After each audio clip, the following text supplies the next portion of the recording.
Um, Michael James is our guest, and he's going to be telling us a little bit about himself. Welcome to the show, Mr. James. Thank you so much for that warm welcome, Ms. Reddick. Hello, everyone. I am Michael James, and I am a native of Magnolia, North Carolina, where I grew up and was raised by my grandmother. And, during that time, she instilled in me the true meaning of love and giving back to my community, but most importantly, giving back to my family, which is kind of like what I'm doing today. So though we're not actually connected by roots, but we are connected by village, and so that's why I'm here today to partner alongside with Miss Reddick. But just a brief overview of who I am and where I came from. Growing up, I was exposed to different forms of trauma that impacted how I showed up in school, and because of that, it impacted what my relationships looked like with my teachers. And so though my grandmother, she did the best that she could to raise me and make sure that I had what I need, and to also make sure that I was doing what I need to do in order to be successful, there was times where I fell short, just like any other human. We went through several challenges. I was kicked out of school several times, got in several fights, but that didn't look where I am today, like in the different roles that I serve in as a leader. But as I reflect over my life, I can't help but to be thankful for the opportunities that have been afforded to me.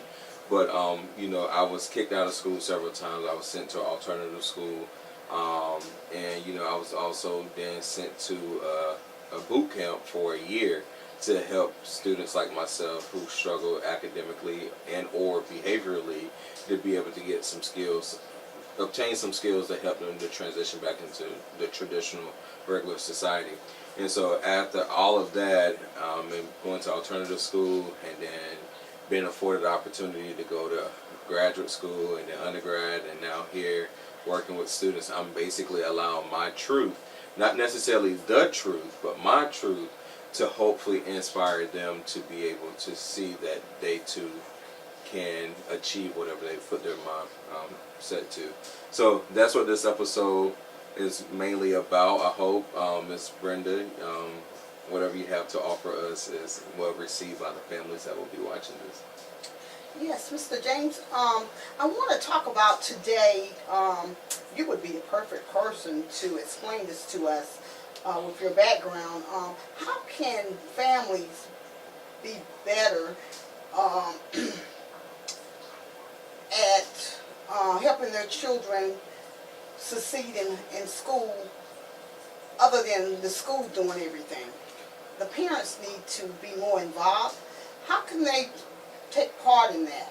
What would be your answer for that question? So, to help increase family and community engagement and support, I think it's like you don't want to point the fingers, right?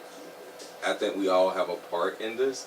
The African proverb said it takes a village to raise a child, and I strongly believe that that is true, and it stands true to my beliefs and values.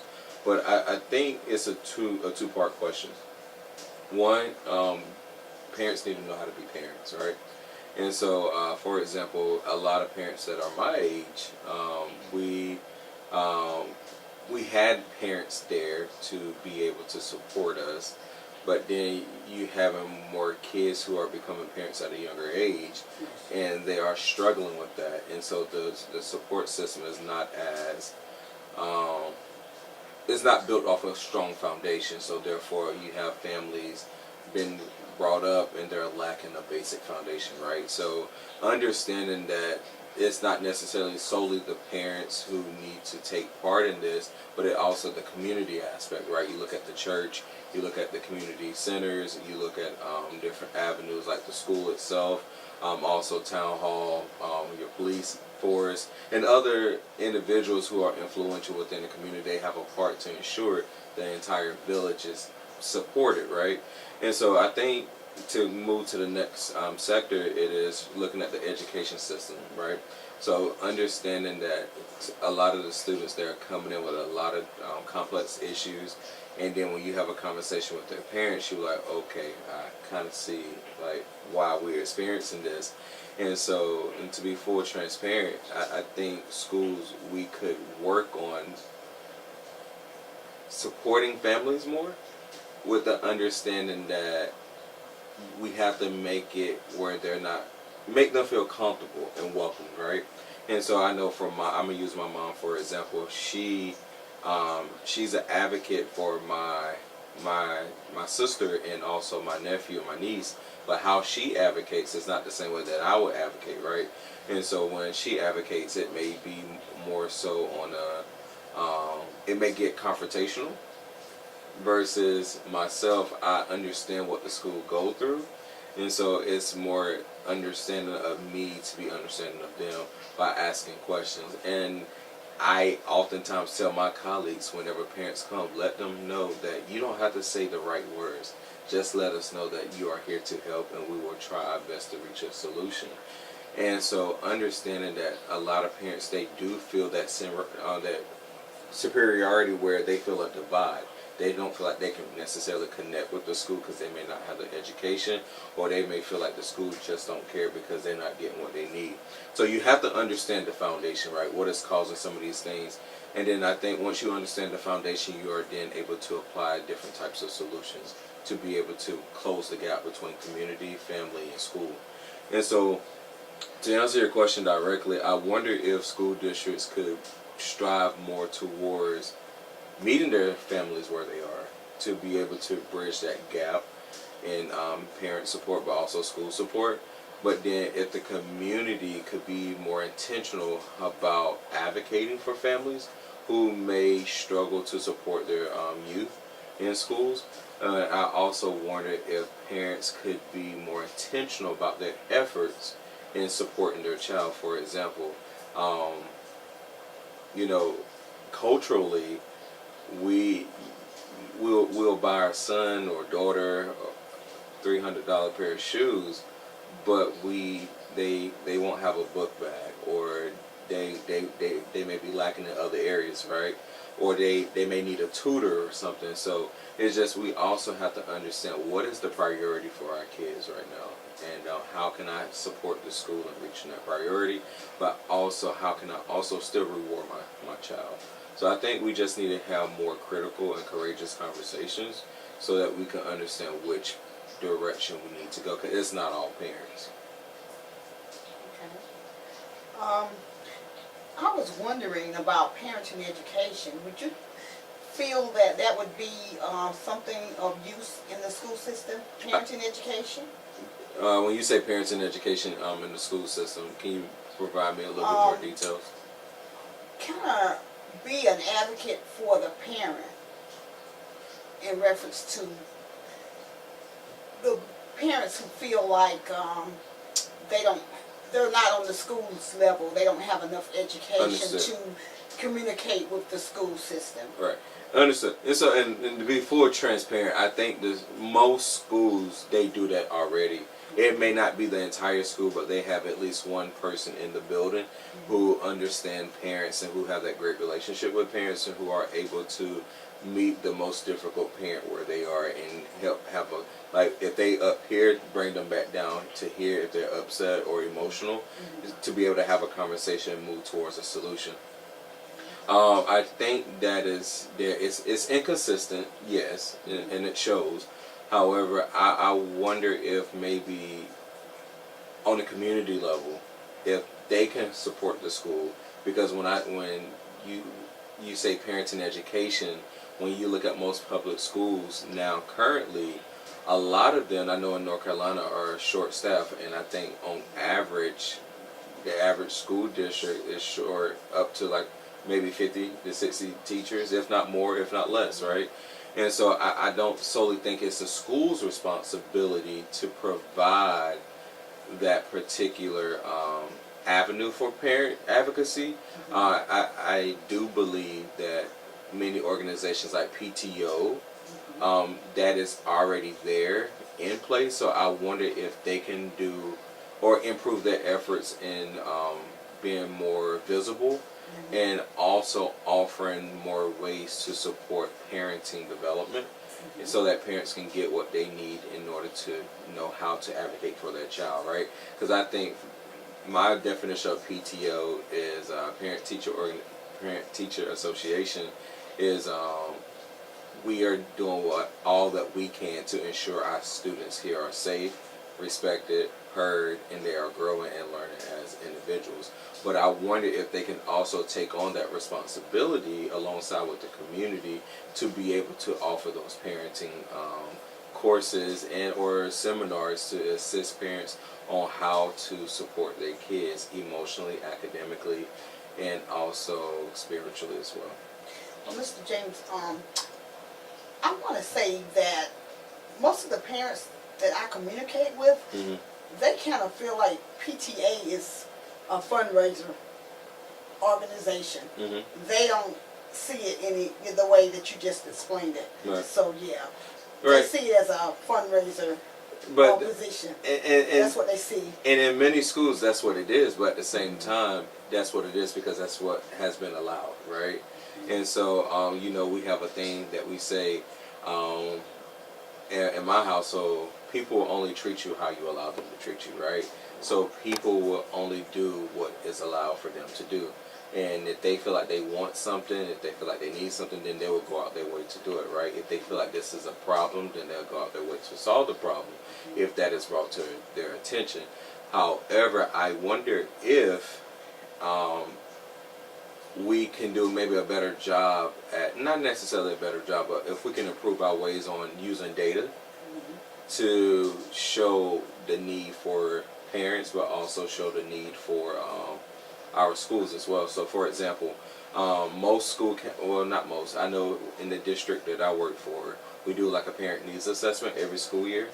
And at the school that I work at specifically, we keep that needs assessment survey on our website year round so that parents can complete it, not just during that survey window, but year round.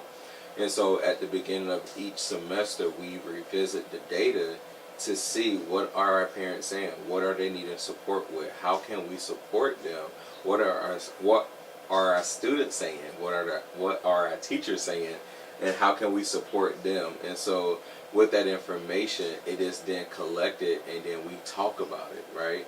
We have those discussions on these committees that are supposed to be in place, right? To ensure these different areas, family support, student development, teacher development, are executed with fidelity. So I wonder if we can go back to those conversations with our school counselors, our school administrators, and say, hey, I know that PTO appears to be doing this, but I feel like we need to go in this direction. And having those conversations, but it going back to the school being receptive of the parent and being able to say, okay, I understand that. How about let's get involved with one another? Because I know for a fact at my district, everyone is not standing in line to be the PTO president like they are standing in line to get the next pair of J's or on Black Friday or other things like that. So I do know we can improve our efforts on ensuring that we are making sure that we're holding schools accountable, but also making sure that we're asking the school, how is parent support or parenting development incorporated in the school improvement plan, right? Which is public information because it's typically on the school's website. Okay. Well, I certainly have enjoyed your input on that question that I asked. Parents today, I think they just need to feel that they have a place. Yeah. And I understand what you're saying. We just got to give them the opportunity to feel good in that place so that they can better benefit their children. We're going to take a short break and stay tuned, and we'll be back with more Parenting Matters. The Partnership for Children of Sampson County would like to let you know that we are now taking NC pre-K applications. If your child is 4 years old on or before August 31st, please call our office to set up an appointment to apply for NC pre-K. We also offer child care subsidy services. If you're struggling to pay child care, we can help. Please call for more information on child care support services. We also offer a program called Kaleidoscope that allows children from ages birth to 5 to come and play together as they learn. This is planned play with focused objectives. We also have a PAT program. Parents as Teachers offers home visits to support parents as they learn to teach their child. Our PAT staff provide educational services within your home and in other areas of the community. Please call our office at 592-9399 for more information on these programs. Well, hello, welcome back to Parenting Matters. Mr. James, I want to talk a little bit more about the parent-teacher organization. How can we better assist our parents in that organization? I think that's a great question. I think we have to understand what the organization is designed to do and why it was originally created. And, you know, over the years, from my understanding, the organization has been created to support the facilities of the school in order to help the child have a better education, right? And then what we are seeing, there are other gaps outside of school that's also now impacting how parents are supporting their kids. And now those kids, same students, are coming to school, and the teachers are not all teachers are equipped to be able to support the full development of that particular child. And so now the teacher doesn't know how to provide the support, nor does the parent know how to provide the support. So I think we have to explore what ways can we utilize in order to help meet the child where they are and help build them to be, the kings and queens that they are striving to be. And so, I did a project when I went to Greece about 6 months ago, and it talks about generational trauma and generational curses, and how school counselors could help support that gap between school and community, but also working closely with the school improvement team, but also the parent-teacher association organization, where I know many parents see the PTO organization as just they are planning and hosting fundraisers. However, I try to let parents know that you too have a voice. Like, if you feel like they need to be doing more, then there's power in numbers. I'm not saying go and protest and then burn down buildings or anything like that.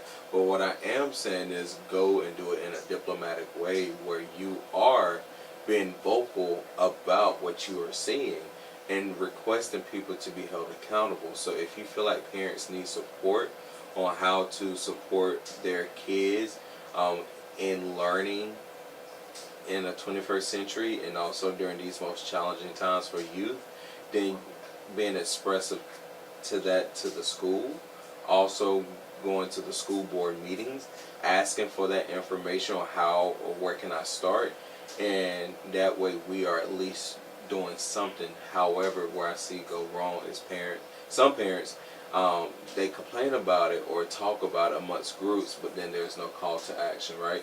Or then if there are call to actions, then we'll all say yes, we're on board, but then the day we show up, only one person shows up. So I wondered if we could possibly look at exploring accountability for these organizations that are designed for parents to help make school better, because believe it or not, if parents have the resources that support their students, then the students will also be able to come to school and be supported by teachers, and it would be like a level playing field essentially. So I would say going back to accountability, looking at accountability, because I do know, I have heard the same thing, parents see PTO as a gateway to a fundraiser, but also hold those organizations accountable. Ask them, what are you designed to do, and how can we help support this, help fix this need that our school has? And I hope that answers your question, essentially. It does. I feel that parents just need to be more accountable for their children. I see the school system doing a lot, Agreed. A whole lot for their children. But what are we doing as parents to help our own children other than buying them name brand clothes? Right, and it's very much complex, right? Because, like I said, you have some parents who are doing a daggone good job at making sure they're supportive. And when I say supportive, you're supporting the child the way that he or she needs to be supported, not wants to be supported, right? Because sometimes we can say, well, if Pookie want to go do this week, I'm making sure he there. If he want to do this, I'm making sure he got this. If that's not supporting the child, that's just giving the child everything he wants, which then creates a problem later on.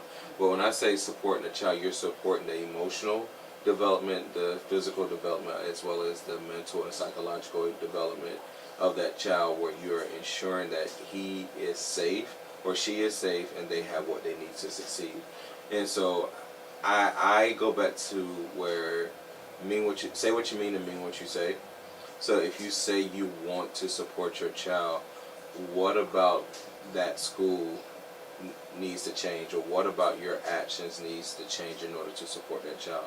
And don't forget your community. A lot of people say, I hear community a lot whenever someone dies, and maybe not so often when there's a wedding, but typically you will hear community used a lot whenever somebody dies. That's when you have a church that be willing to do the repast, and you have families that's willing to bring food, and we're like all comforting and, you know, being what a community was supposed to be.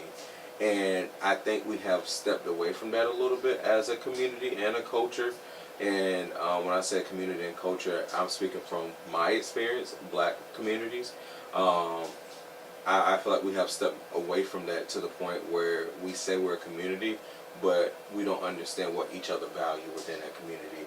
We don't understand the accountability that it takes in order to ensure that the community or people of the community are being held accountable and not, in a sense, doing things that's out of alignment with the beliefs of the community. And there's a difference between, like, well, you like red and I like blue, so since you don't like blue, you can't be a part of us. I'm not talking like that, but what I am saying is the principle of integrity, the principle of honesty, the principle of loving, the principle of caring, being able to be supportive. That has lost its way from generation to generation, and I feel like that's why, like, we turn to the school, because the school appears to be the system that is designed to help the world, but not understanding that the school is designed to do what it's designed to do. And it's, for some, it's kids to get a job, well, go to school, make good grades, get a job, and create a family, and then you have a cycle.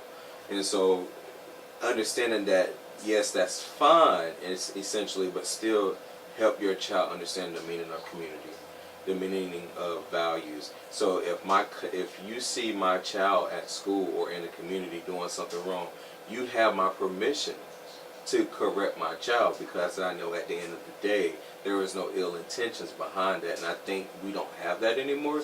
I'm not saying it don't exist. I'm just saying in many communities that we often say, well, you know, the community, we love to throw that C word out, but it's not no community. It's more of a clique where we have like commonalities and mutual experiences. And so I'm gonna hang out with you because we share similar experiences. And so I think we have to go back to the foundation. Our foundation is not strong at all.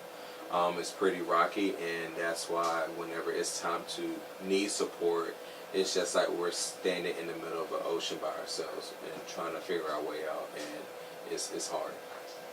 Mr. James, I'm thinking consistency.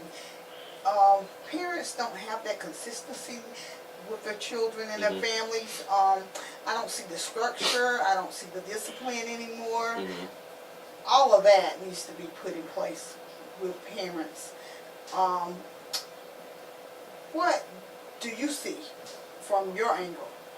This is what I'm seeing. What do you see? I know that you As far as consistency? Yes. What are you seeing? Like I said, it's not all parents, right? I think for my generation, it was the grandparents raising the kids, and then the parents were trying to figure things out. That's my truth. But then I think now that's no longer the case. It's just like, well, I am raising my child, but I don't need help. I'm this strong, independent family. I don't need support from other people. And I see that, going back to what I said about community, we have lost the values and beliefs that are associated with supporting the development of the upbringing, to the point where it's hard to be consistent because we are put in positions where we may have to work 2 or 3 jobs to be able to take care of our family. We may have to be the mother and or father in the relationship. We may have to learn how to manage the trauma that we were raised with and have not managed through therapy services or some type of well-being services to help us overcome that. And so it's kind of hard for us to be consistent because we're juggling so much to the point where it's kind of hard for us to ask for help because of pride or whatever the case may be. So I do see parents struggling with being consistent, but also I do see parents believing that people are out to get their kids. I have seen that a lot, where even with people who I thought that I could trust, they have made a statement before, "Oh, y'all, the school is just out to get my son," and I'm just like, how? How? And then I hear them out, and I'm just like, and then I have to understand, okay, this is what they're speaking from.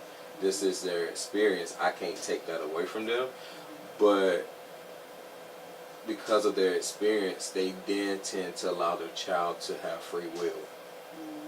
And so when free will comes into the play, that's when it's just like you automatically create a roadblock between home and school. For example, I was in a situation where the school has a policy about cell phones, right?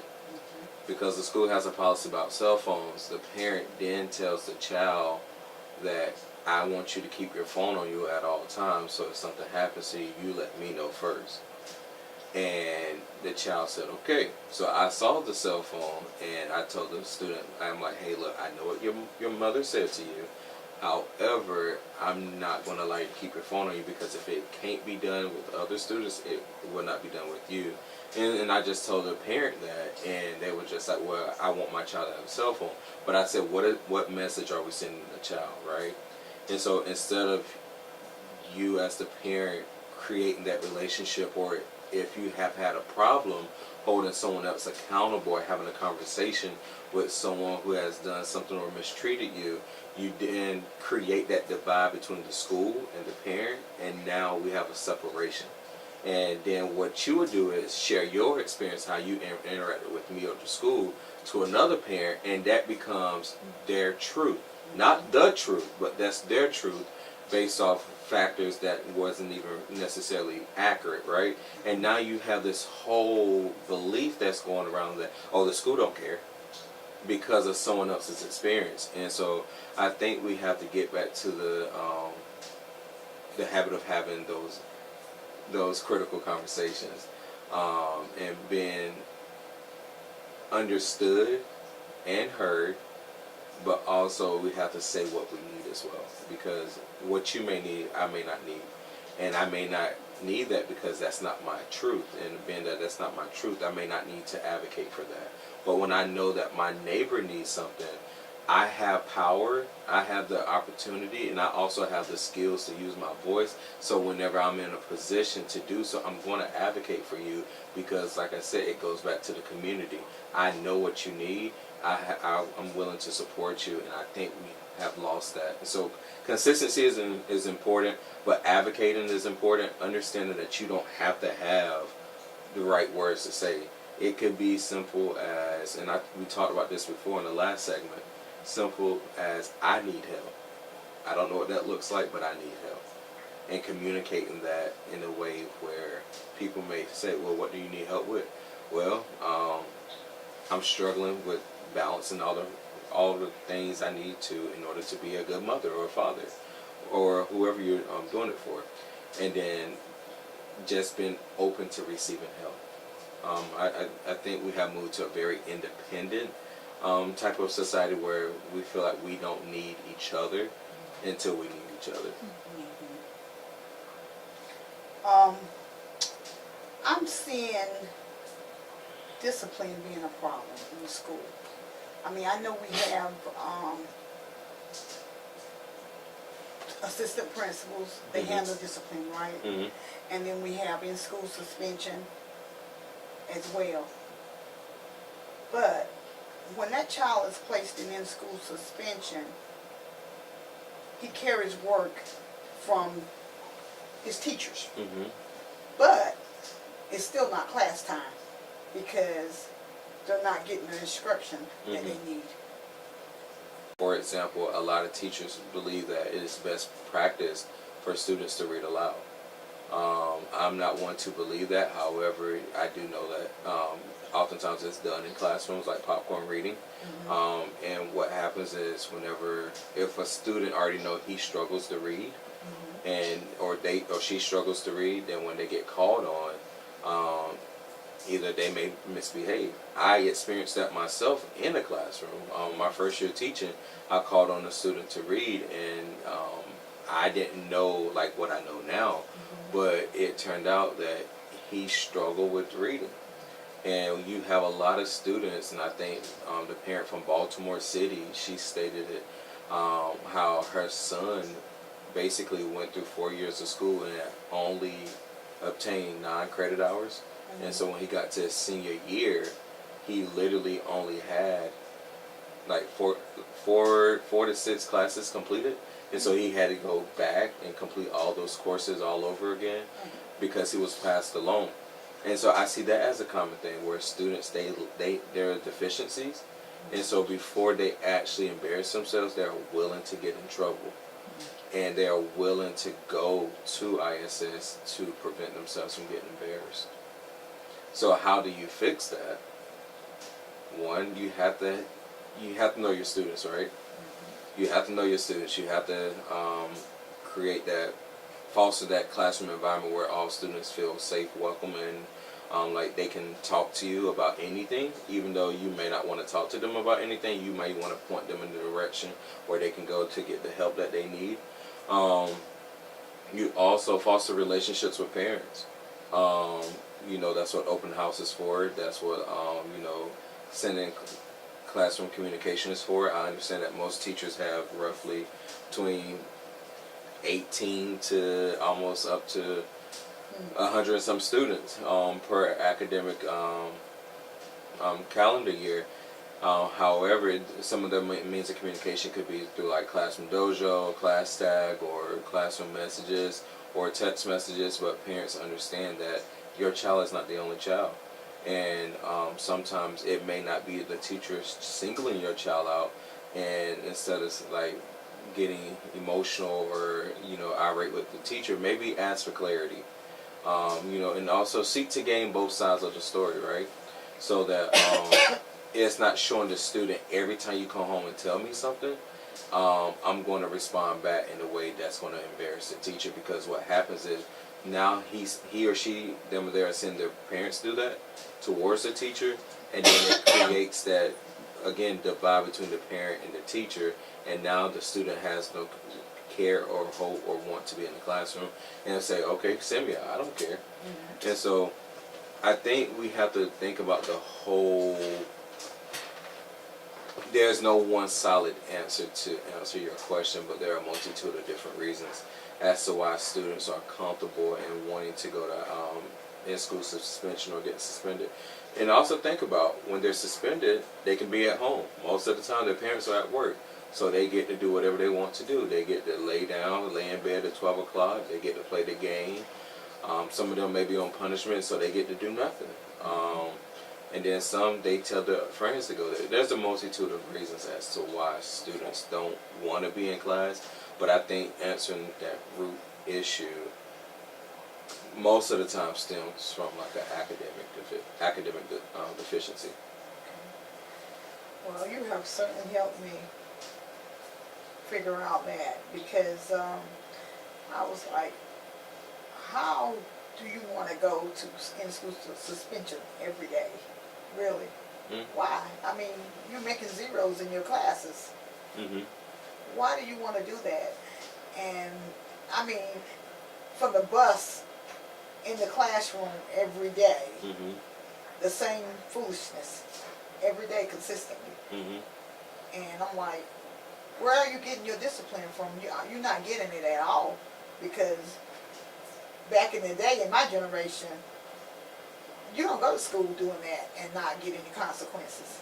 Right. And I will also even add to the point, and it depends on the school, right? Because I have seen it where the people they have put in to facilitate our in-school suspension, they may be that nurturing, loving, kind person who that's who the students feel more connected to. They may want to go see them, and while that's not a good thing, you know, it could also be about placement, right? You know, a lot of schools are going through staff shortages, and so they have to put whoever they can and who's certified in certain positions in order to keep the building and things like that open. And so it also goes back to accountability. If the child is not going to be held accountable, or if he know his mom does not like Miss Susan, then at the end of the day, he know I can get in trouble in this class, and nothing's gonna happen because my mom already don't like you. And so now you have a child who's now is becoming out of control. So, living in the community that you work in school, that can be a problem. Mm-hmm. Wow. You said living in the community. Living in a community which you work in, Mm-hmm. Mm-hmm. that can be a problem in your profession with the students. Why you say that? Because I'm seeing what you just said. Parents already not liking the teacher, Mm-hmm. and they're talking negative about the teacher to their child, Mm-hmm. Mm-hmm. And that's creating a big problem. Mm-hmm. Or it can be a positive too, because like I said, I grew up in the community that I work in now, up until the age of 7, and then that's when I moved. However, when I went back to work, a lot of the adults, they knew my parents, and so they had that relationship with my parents, so they automatically created that relationship with me. And then that's when some of the same students, I was in school with some of their parents, and so the parents knew, okay, like, all right, so Mr. James, he's not about that. So if you did that, then I believe you did that. And then you have some like, no, I don't like him, and I dare not trust him for whatever reason. And so it can be a good and bad thing, but I think for me in my position, it allowed me to have relationships, and having those relationships is key to being able to reach parents. And because most of the time, parents, they're not mad at the teacher, they just want to make sure that their child is safe. They want to make sure that their child is heard. And because I think about when you have a parent, like a dispute or a disagreement, right? And typically the disagreement is for a multitude of reasons. It could be because you're not being heard by somebody. It could be that you just don't agree. But typically, once you are heard, it kind of is like, okay, I understand. I understand your perspective. And we're able to now move forward because now you have been heard, and I listen, and we can work to figure this out. But not oftentimes that happens. And I believe that all parents, at any level that they are, they want the best for their student. I know they do. Mm-hmm. But they just don't know how to handle the communication part as of getting what they need for their child. Right. And like some advice I received from one of my mentors who happens to have been a principal, a teacher, and now a business owner. At some point, you're going to have to invest in yourself and also invest in your human capital, right? Because if you're constantly dependent on someone to bail you out, support your development, then understand you only going to go but so far. And having that understanding is just like, wow, why am I complaining about someone not giving me feedback on something why does that matter to me? If I really want to go accomplish this, why don't I go seek it so that I can have it and then I can become it? And that way I'm still able to get what I want, but also have the human capital I need to be able to lend it to other people. And I think as a generation and as a community, I feel like we can improve in that area, going out and seeking those resources. Because believe it or not, many of us will go back and get another degree. Go back and get several associate's degrees, and there's nothing wrong with the associate's degrees, but at the same time you could have paid less if you would have taken an opportunity to learn about how to become a parent or how to build relationships with your kid. Because I know a lot of community colleges, they offer child development courses, and I'm not for sure about every community college, but once upon a time there was offering free enrollment, and so I encourage families to take advantage of that. I'm not saying just go take this one course and then learn about what your child is thinking, but I am saying invest in your human capital to be able to understand and how to navigate what the people who you're dependent on not giving you. Because at the end of the day, looking at before school started, if you wanted to keep something from a black person, what did they say do? Put it in the book, right? Because if you put it in the book, we know they won't read it, right? So why are we dependent on a system to teach us how to raise our kids? And so at some point, we're going to have to invest in ourselves. What would you say, Mr. James, would be something that a child would need when they first enter school? What would be a foundation that they would need to have a smooth transition in the school system? And when you say a child, A student in reference to the discipline part and the consistency part. For as is this like a new student? Is this like a new fifth student, grader, pre-K? A student entering the school system for the very first time as a pre-K or kindergarten student. What would be a parent foundation that they would have needed to give their student that it would be beneficial for them?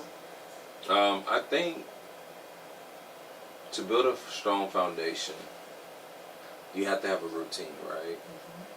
As it relates to school, I think establishing a routine helps to prepare the child for what's going to happen next. And when they are understanding of what's going to happen next, we then give them a little bit more on how to problem solve, right?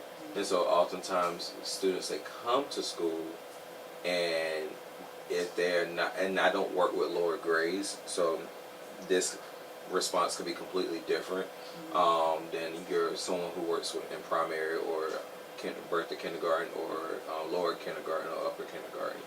Upper elementary. So, but I think preparing them for what's about to happen next, establishing a routine, being consistent. I think consistency is key. And then outside of consistency, just having a conversation with them, listening to how they say things, listening to the people who they talk about. Because as someone who is helping my mother raise her grandkids and my nieces and nephews, when I take them to school, I'm automatically in the habit of trying to focus on me and prepare myself to be ready for the day. But I now have to realize that it's not all about me. I need to turn the radio down, get off the phone, and get in their ear. Okay, you have anything planned for today? Okay, what's something that you hope to get out of today? Just having a conversation so that they can ease themselves into, you know, people talking to them. Because we know everybody's not a morning person. Don't be coming up to me. 'Cause I have a student like Mr. James. Don't come up to me talking early first thing in the morning. Give me until like 10 o'clock, then I'm good. I'm like, all right, cool. And so understanding your kid though. So developing that relationship with them where if they say, Blue is stupid. Who's Blue? And then don't automatically become, I'm not gonna say emotionally triggered, but don't solely focus on Blue. Talk about the stupid part too, because where did they learn that word, right? What does stupid mean to them? And ask them, well, tell me a little bit about Blue. Okay, so what does stupid mean to you? And then that way you're beginning to see where they're getting this stuff from, because I oftentimes hear, I don't know where they get that from. I don't. Yes, you do. Yes, you do. And so having those conversations that where we oftentimes can take for granted because we're so caught up living in the moment. And I'll say one last thing is support your child, support yourself, but also support the teacher. And be involved with the teacher. Ask the teacher, how can I support you? I'm busy, but how can I support you with my child? You know, I would say create times where you're reading with your child, or you're doing work together with your child, or you're playing with your child. They need that because that's part of that foundation that creates that community. And so if you give them that in pre-K, you give them that in kindergarten, you give them that in first grade, then it becomes part of their culture, part of the child's values, and part of their beliefs. But now we have a lot of kids, if you ask them what you value, I don't know. Family, I guess. Okay, what about family? They nice to me. You in 12th grade, that's all you can give me right now? And it's because it has been so far removed from our communities. Well, this is Parenting Matters. Stay tuned to our next episodes.